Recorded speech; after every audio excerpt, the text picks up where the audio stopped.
ഇന്ത്യക്കെതിരെ പാകിസ്ഥാന് വേണ്ടി ചാരവൃത്തി നടത്തിയ ഒരു സ്ത്രീയാണ് ജ്യോതി മൽഹോത്ര. അവർ കേരളത്തിൽ വന്നതായി വിവരങ്ങളുണ്ടായിരുന്നു. പക്ഷേ ഇപ്പോൾ പുറത്തു വരുന്നത് വളരെ ഞെട്ടിക്കുന്ന വിവരമാണ്. അവർ അങ്ങനെ വെറുതെ വലിഞ്ഞു കയറി വന്നതല്ല. കേരളത്തിന്റെ ഭാഗത്ത് നിന്ന്, ടൂറിസം വകുപ്പിന്റെ ഭാഗത്ത് നിന്നും ക്ഷണപ്രകാരമാണ് അവർ കേരളത്തിലെത്തിയത്. കേരളത്തിന്റെ ഇപ്പോഴുള്ള പരിപാടി എന്താണ്? വളരെ ദുരൂഹമാണ് ഈ വിഷയം. ഇപ്പോൾ നമുക്ക് ലഭിച്ച വിവരമനുസരിച്ച് ടൂറിസം വകുപ്പും ടൂറിസം മന്ത്രിയും ഒക്കെ ചേർന്ന് ക്ഷണിച്ചിട്ടാണ് ഇവരിവിടെ വന്നതെന്ന്. ഈ ടൂറിസം മന്ത്രി നമുക്കറിയാം മുഹമ്മദ് റിയാസാണ്. മുഹമ്മദ് റിയാസ് വളരെ ആക്റ്റീവായ ഒരു മന്ത്രിയാണ്. ടൂറിസം വകുപ്പിനെ വലിയ പുരോഗതിയിലേക്ക് കൊണ്ടുപോകണമെന്ന് പറഞ്ഞ് വിവിധ പദ്ധതികൾ ആസൂത്രണം ചെയ്യുന്ന ഒരാളാണ്. പക്ഷേ ഇതൊക്കെ ആസൂത്രണം ചെയ്യുമ്പോൾ അവധാനതയോടുകൂടി ചിന്തിച്ച് വേണം പ്രവർത്തിക്കാൻ. ചിന്തിക്കാതെ എടുത്തുചാടി പ്രവർത്തിച്ചാൽ വലിയ പുലിവാല് പിടിക്കും. ഇപ്പോൾ തന്നെ ഈ ജ്യോതി മൽഹോത്ര എന്ന ഈ യൂട്യൂബ് വ്ളോഗർ, അവർക്ക് ഒരു ഹരിയാന സ്വദേശി ആണ് ഇവർ എന്ന് നമുക്കെല്ലാവർക്കും അറിയാം. അവർ ട്രാവൽ വിത്ത് ജോ എന്ന് പറയുന്ന അങ്ങനെ ഒരു യൂട്യൂബ് ചാനൽ തന്നെ അവർക്കുണ്ട്. ഈ യൂട്യൂബ് ചാനലിലൂടെ ഏതാണ്ട് 3 ലക്ഷം സബ്സ്ക്രൈബേഴ്സ് അതിനുണ്ട് എന്നാണ് പറയുന്നത്.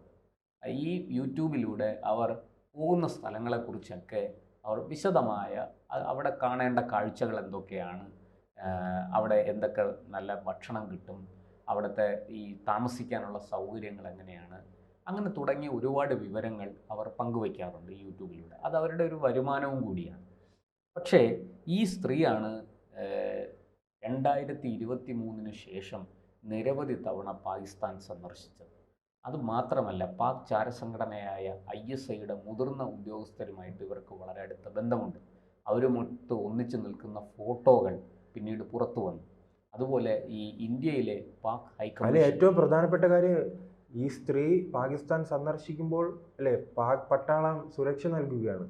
അതെ, ഇവർ 2023 ശേഷം ലാഹോറിലും കറാച്ചിയിലും ഒക്കെ ചെല്ലുമ്പോൾ, ഇസ്ലാമാബാദിലും ഒക്കെ ചെല്ലുമ്പോൾ ഇവർക്ക് സുരക്ഷയൊരുക്കുന്നത് പാക് സൈന്യമാണ്. അത് ISIയുടെ ഇടപെടൽ കൊണ്ടാണ് എന്നാണ് പറയപ്പെടുന്നത്. എന്തായാലും അതുപോലെ തന്നെ ഇവർക്ക് ഇന്ത്യയിലെ പാക് ഹൈക്കമ്മീഷനിൽ വലിയ സ്വാധീനമാണ്. അവിടുത്തെ വളരെ മുതിർന്ന ഉദ്യോഗസ്ഥന്മാരുമായിട്ട് വളരെ അടുത്ത ബന്ധമുണ്ട്. അതിലൊരാളിനെ അവർ വിവാഹം ചെയ്തു എന്ന് പോലും, നിക്കാഹ് ചെയ്തു എന്ന് പോലും പിന്നെ വാർത്തകൾ പുറത്തു വന്നു. ഇവർ മാത്രമല്ല, ഇവരോടൊപ്പം വേറെയും 10-12 പേര് അറസ്റ്റിലായിട്ടുണ്ട്. ഇവരെല്ലാവരും ഇപ്പോഴും റിമാൻഡിലാണ്, കസ്റ്റഡിയിലാണ്. ഇവരെ ജാമ്യം നൽകി വിട്ടിട്ടില്ല.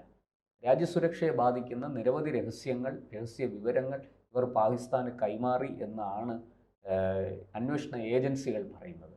എന്തായാലും പെഹൽഗാം കൂട്ടക്കൊലയ്ക്ക് ശേഷമാണ് ഇവർ പിടിയിലാകുന്നത്. അതോടുകൂടി ഈ ജ്യോതി മൽഹോത്രയുമായി ബന്ധപ്പെട്ട ഒരു വലിയ ശൃംഖല തന്നെ അറസ്റ്റിലായിട്ടുണ്ട്. എന്തായാലും ഇവർ ഈ പോകുന്ന സ്ഥലങ്ങളിലെല്ലാം, ഇപ്പോൾ ഇവർ കേരളത്തിൽ വന്നപ്പോഴും അതാണ് ഏറ്റവും ദുരൂഹം എന്ന് ഞാൻ തുടക്കത്തിൽ പറഞ്ഞത്. ഇവർ ഈ കൊച്ചിയെക്കുറിച്ച് മാത്രം അരമണിക്കൂർ നീണ്ടു നിൽക്കുന്ന ഒരു വീഡിയോ ചിത്രീകരിച്ച് ഇവരുടെ കൈവശമുണ്ട്. അത് അന്വേഷണ ഏജൻസികൾ കണ്ടെത്തിയിട്ടുണ്ട്. അതുപോലെ തന്നെ കൊച്ചിയിൽ നിന്ന് ഇവർ വടക്കോട്ട് സഞ്ചരിച്ച് കോഴിക്കോട്, കണ്ണൂർ, കാസർഗോഡ് വരെ ഇവർ യാത്ര ചെയ്തു. നമുക്കറിയാം, നെറ്റ് നോക്കിയാൽ നമുക്ക് ഇന്ന് എല്ലാ വിവരങ്ങളും ലഭ്യമാണ്. ചിത്രങ്ങളുണ്ട്, അതുപോലെ തന്നെ യാത്ര ചെയ്യേണ്ട വഴികളെക്കുറിച്ചുണ്ട്, ഇതൊക്കെയുണ്ട്. പക്ഷേ ഇവർ ഈ യാത്ര ചെയ്ത വഴി മുഴുവനും വീഡിയോ ചിത്രീകരിച്ച് അതാണ് ഇവരുടെ കൈവശം വച്ചിരിക്കുന്നത്. ഇത് മറ്റാർക്കെങ്കിലും വേണ്ടി ചെയ്തതാണോ, അതോ ഈ പറയുന്നത് പോലെ ഇനിയും തന്ത്രപ്രധാനമായ ഏതെങ്കിലും മേഖലകളുടെ ഈ പുറത്ത് നമ്മൾ വിടാത്ത ചില സംഗതികൾ കാണുമല്ലോ. ഇപ്പോൾ ഉദാഹരണത്തിന് ഏഴിമല നേവൽ അക്കാഡമി, ആ നാവിക അക്കാഡമിയെക്കുറിച്ച് നെറ്റിലൊക്കെ പ്രാഥമികമായ കുറേ വിവരങ്ങൾ ലഭ്യമാണ്. പക്ഷേ അവിടുത്തെ തന്ത്രപ്രധാനമായ ചില മേഖലകളെക്കുറിച്ച് നമ്മൾ വിവരം രഹസ്യമായിട്ട് സൂക്ഷിക്കും. അതുപോലെ ഇപ്പോൾ തിരുവനന്തപുരത്ത് VSSC സ്പേസുമായി ബന്ധപ്പെട്ട്, ബഹിരാകാശവുമായി ബന്ധപ്പെട്ട് വലിയ ഗവേഷണങ്ങൾ നടക്കുന്ന ഒരു സ്ഥാപനമാണ്. അതിൻ്റെ കേന്ദ്രം തിരുവനന്തപുരത്തുണ്ട്. അതുപോലെ കൊച്ചിൻ ഷിപ്പ്യാർഡ്, അവിടെ കപ്പൽ നിർമ്മാണശാലയാണ്. നമ്മൾ യുദ്ധക്കപ്പലുകൾ വരെ ഇപ്പോൾ അവിടെ നിർമ്മിക്കുന്നുണ്ട്, ചെറിയ യുദ്ധക്കപ്പലുകൾ നിർമ്മിക്കുന്നുണ്ട്. അപ്പോൾ ഇതിനെയൊക്കെ സംബന്ധിക്കുന്ന ഒരുപാട് വിവരങ്ങൾ ഇവർ ചിത്രീകരിച്ച് കൈവശം സൂക്ഷിച്ചിരിക്കുന്നു എന്നാണ് ഇവർക്കെതിരെ ഉയരുന്ന ആരോപണം. എന്തായാലും അതുപോലെ തന്നെ മൂന്നാർ, അതുപോലെ കേരളത്തിലെ മറ്റു പല, ഇപ്പം നമുക്ക് എല്ലാം പറഞ്ഞുകൊണ്ടിരിക്കാൻ സാധിക്കില്ല. ഈ ആലപ്പുഴയിൽ, അതുപോലെ കോവളം, അതുപോലെ തന്നെ കോഴിക്കോട്, മലപ്പുറം, ഈ ജില്ലകളിൽ മലപ്പുറത്തെ ചില പ്രധാനപ്പെട്ട ക്ഷേത്രങ്ങൾ, ഇതൊക്കെ ഇവർ പോവുകയും അവിടെ നിന്നെല്ലാം ദൃശ്യങ്ങൾ എടുക്കുകയും ചെയ്തിട്ടുണ്ട്. ഇതെല്ലാം ഇവരുടെ കൈവശമുണ്ട്. ചിലതൊക്കെ അവരവരുടെ യൂട്യൂബ് വഴി പുറത്തു വിട്ടിട്ടുണ്ട്. അല്ലാതെയുള്ള ദൃശ്യങ്ങൾ അവരുടെ കമ്പ്യൂട്ടറിൽ ശേഖരിച്ചിരിക്കുന്നു. ഇതാണ് അന്വേഷണ സംഘത്തെ വലിയ തോതിൽ അലോസരപ്പെടുത്തുന്നത്. മാത്രമല്ല, അന്വേഷിച്ച് മുന്നോട്ട് പോയി, ഇപ്പോൾ കേന്ദ്ര ഏജൻസിയാണ് ഇവരെ അറസ്റ്റ് ചെയ്തത്, NIA ആണ്, കേരള പോലീസൊന്നുമല്ല. അന്വേഷിച്ച് പോയപ്പോഴാണ് ഇവർ കേരളത്തിലേക്ക് വന്നത്. കേരളത്തിലെ ടൂറിസം വകുപ്പ് ക്ഷണിച്ചിട്ടാണ് കേരളത്തെക്കുറിച്ച് ലോകത്തെ അറിയിക്കാനായിട്ട് പ്രോഗ്രാമുകൾ ചെയ്യാൻ ഇവരെ ഏൽപ്പിച്ചു എന്നൊക്കെയാണ് ഇപ്പോൾ പുറത്തു വരുന്ന വിവരം. ഇത് നമ്മുടെ ഗവൺമെൻറ് എത്ര നിരുത്തരവാദപരമായിട്ടാണ് പെരുമാറുന്നത്. മന്ത്രി, ഇതിനകത്തൊരു മന്ത്രിക്ക് വ്യക്തിപരമായിട്ട് പോയി ആരെക്കുറിച്ചും അന്വേഷിക്കാനൊന്നും പറ്റില്ല, അത് നമുക്ക് എല്ലാവർക്കും അറിയുന്ന കാര്യമാണ്. പക്ഷേ ഉദ്യോഗസ്ഥന്മാരുമായിട്ട് ചർച്ച ചെയ്ത് ഇങ്ങനൊരാളെ വിളിക്കുമ്പോൾ അതിൻ്റെ വരും വരായികകൾ ചിന്തിച്ച് ഭാവിയിൽ ഉണ്ടാകാൻ സാധ്യതയുള്ള കുഴപ്പങ്ങൾ മുൻകൂട്ടി മനസ്സിലാക്കി അതൊക്കെ പരിഹരിച്ച് വേണ്ട ഇതെല്ലാം ചെയ്യാൻ. അല്ലാതെ എടുത്തിയാടി ഏതോ ഒരു വ്ളോഗറെ കണ്ടു, എന്നാൽ നീ ഇങ്ങ് വാ, നിനക്ക് ഞാനൊരു 5 ലക്ഷം രൂപ തരാം, നീ ഇതങ്ങ് ചെയ്തോ എന്ന് പറഞ്ഞ് വിളിച്ചു വരുത്തുകയാണോ ചെയ്യേണ്ടത്? ഇത് അക്കൗണ്ടബിലിറ്റി ഉള്ള പണമല്ലേ? സർക്കാരിൻ്റെ പണം ജനങ്ങളുടെ നികുതി പണമല്ലേ? ജനങ്ങളുടെ പണമല്ലേ? ഈ ജനങ്ങൾക്ക് വേണ്ടിയല്ലേ ഈ മന്ത്രി ഭരിക്കുന്നത്? അല്ലാതെ മന്ത്രിക്ക് വേണ്ടിയിട്ടാണോ ഭരിക്കുന്നത്?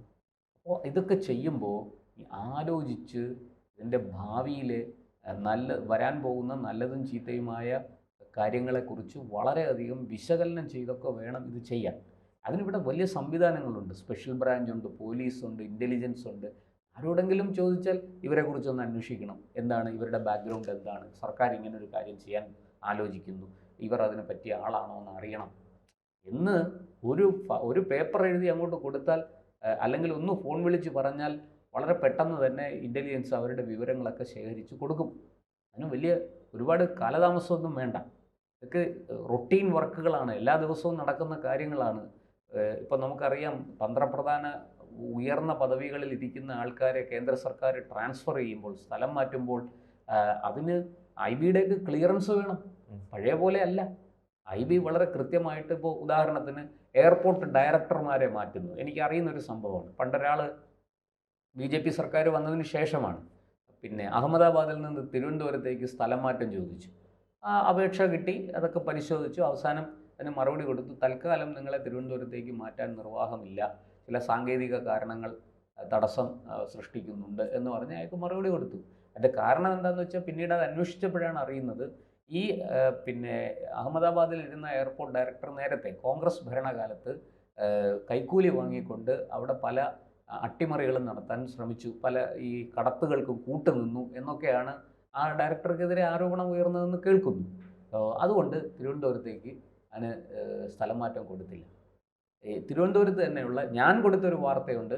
തിരുവനന്തപുരത്ത് ആരോപണ വിധേയനായ ഒരു ഉദ്യോഗസ്ഥനെ ഇതുപോലെ ഇൻ്റലിജൻസിൻ്റെ റിപ്പോർട്ടിൻ്റെ അടിസ്ഥാനത്തിൽ ഇവിടുന്ന് ചെന്നൈയിലേക്ക് സ്ഥലം മാറ്റി, ഈ എയർപോർട്ടുമായി ബന്ധപ്പെട്ട് പ്രവർത്തിക്കുന്നു.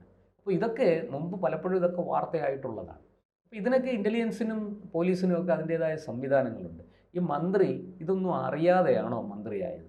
ഇതൊന്നും പറഞ്ഞു കൊടുക്കാൻ ഈ മന്ത്രിയുടെ താഴെ പ്രൈവറ്റ് സെക്രട്ടറിമാരില്ലേ? ജംബോ ടീമാണല്ലോ മന്ത്രിയുടെ ഒപ്പം നിന്ന് വർക്ക് ചെയ്യുന്നത്.